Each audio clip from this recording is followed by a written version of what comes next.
ওই চিংড়ির জাল টেনে থেকে ধরা হয়েছে। পরপর কি 3টে মাছ পেয়েছেন? পরপর 3টেই মাছ পেয়েছি। একদিনে না না না 3 দিনে 3টে। কোন নদীতে? ওই মরিগঙ্গা নদীতে। এই মাছটার ওজন কত হবে? ওই তো 75-80 কেজি।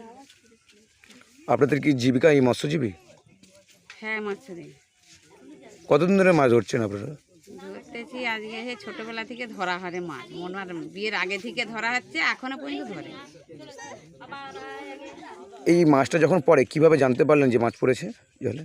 আমরা মনে করছি যে মুড়া টুড়া বোধহয় ঢুকে গেছে, তারপরে যখন টেনে যান উপরে তুললি দেখি যে মাছ দেখে তাড়াতাড়ি করে টেনে উপরে তুলে দিয়েছে। আপনি একা গেছিলেন মাছ ধরতে? না না, আমার ছেলে গেছে, আমার স্বামী গেছে। আপনিও ছিলেন? আমিও ছেলে। আপনার নাম? জহনাপুর কাইত।